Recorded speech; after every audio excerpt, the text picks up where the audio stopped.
السلام علیکم ورحمۃ اللہ وبرکاتہ۔ برادران ملت اسلامیہ، اللہ پاک ہم سب کے لیے اس رمضان المبارک کو خیرات و برکات اور سعادت کا ذریعہ بنائے۔ آپ سب کو رمضان المبارک کی دلی مبارکباد۔ رمضان شریف کے ہر لمحے کی قدر کیجیے، ہر سیکنڈ کی قدر کیجیے، اور یہ سوچئے کہ ہو نہ ہو خدا نہ خواستہ یہ ہماری زندگی کا آخری رمضان شریف نہ ہو۔ تو اس لیے اس رمضان شریف کے اوقات کی حفاظت کیجیے اور کوشش کیجیے کہ صحابہ کرام نے اور جناب رسول اللہ صلی اللہ علیہ وسلم نے اور ہمارے بزرگان دین نے جس طور پر رمضان المبارک کو گزارا ہے، اسی طور پر ہم لوگ بھی رمضان المبارک کو گزاریں۔ رمضان المبارک کے سلسلے میں رسول اللہ صلی اللہ علیہ وسلم سے جو احادیث مذکور ہیں، ان احادیث پر عمل کرنے کی کوشش کریں۔ یہ نزول قرآن مجید کا مہینہ ہے، اس لیے اہتمام کے ساتھ قرآن مجید کی تلاوت کریں اور کوشش کریں کہ جتنی تلاوت کریں اس کا ترجمہ بھی پڑھیں۔ اگر خدا نہ خواستہ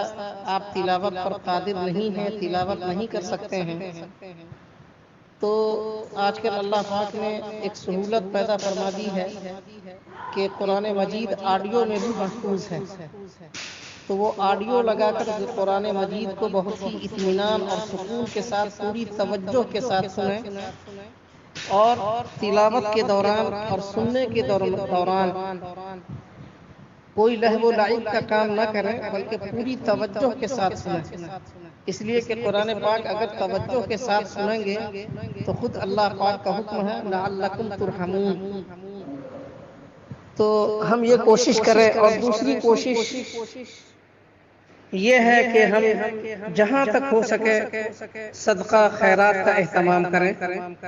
اللہ پاک کا ارشاد ہے کہ خوشحالی کی حالت میں بھی اور تنگی کی حالت میں بھی اللہ کے راستے میں تم خرچ کرو، اللہ کو راضی کرنے کے لیے خرچ کرو۔ تو اس جانب بھی مکمل توجہ ہم لوگ دیں، اس لیے کہ جان و مال یہ سب کچھ اللہ تعالیٰ کا عطیہ ہے ہمارے پاس، اور اگر اس کو ہم خرچ کریں گے، اللہ کے بندوں کا خیال کریں گے، دوسروں کی ضرورتوں کا خیال کریں گے، تو اللہ پاک ہماری ضرورتوں کا خیال فرمائیں گے۔ دارالعلوم دیوبند کے صدر المدرسین امام العصر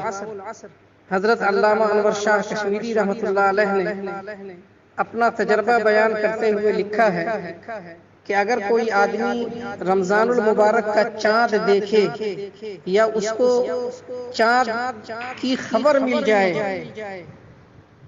اور اس خبر ملنے کے بعد یا دیکھنے کے بعد اگر وہ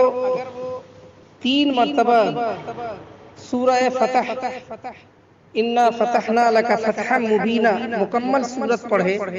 تو انشاءاللہ اس سورت کے پڑھنے کی برکت سے اللہ پاک سال بھر اس کو روزی کی تنگی سے محفوظ فرما لیں گے۔ آج کل جو حالات ہیں اور مصائب آ رہے ہیں، اس کی وجہ سے روزگار کا مسئلہ بھی پیدا ہو گیا ہے، اور دراصل روزگار کا سب سے بڑا مسئلہ جو پیدا ہوتا ہے وہ ہماری بدعمالی کی وجہ سے، کہ جب بدعمالیاں ہم سے سرزد ہوتی ہیں تو پھر ہم رزق کی نعمت سے محروم کر دیے جاتے ہیں، اور رزق کی کثرت ہم سے چھن جاتی ہے، اور خدا نخواستہ اگر اعمال صالحہ کا فقدان رہا، اس میں کمی ہوتی چلی گئی، تو بسا اوقات آدمی فقر تک پہنچ جاتا ہے، اور ایسی تنگدستی ہو جاتی ہے اس کو کہ بھیک مانگنے کی نوبت آتی ہے۔ اللہ پاک ہم سب کی اس سے حفاظت فرمائے۔ تو آج جتنے بھی ہمارے احباب ہیں وہ سب لوگ چاند اگر دیکھ لیں جب بھی، اور اگر چاند نہ دیکھ سکیں جب بھی، 3 مرتبہ مغرب کی نماز کے بعد سورہ فتح کا اہتمام فرمائیں، اپنی اولاد سے بھی پڑھوائیں، اپنی اہلیہ سے پڑھوائیں، خود بھی پڑھیں، اپنے خاندان کے جو اعزاء اور اقارب ہیں ان کو بھی متوجہ فرمائیں، کہ بہت ہی خشوع اور خضوع کے ساتھ سورہ فتح کی تلاوت کریں اور تلاوت کے دوران یکسوئی اختیار کریں، کسی سے بات نہ کریں۔ اللہ پاک ہم سب کو اس کہنے سننے پر عمل کرنے کی توفیق عنایت فرمائے اور رمضان المبارک کی برکتوں سے اللہ پاک ہم سب کو سرفراز فرمائے اور ہم سب سے راضی ہو جائے۔ السلام علیکم ورحمۃ اللہ وبرکاتہ۔ السلام علیکم ورحمۃ اللہ وبرکاتہ۔ ناظرین اکرام، مزید ویڈیو کے لیے سعودی سنت چینل کو سبسکرائب کریں اور ویڈیوز کو لائک اور کمنٹ اور شیئر کرنا نہ بھولیں۔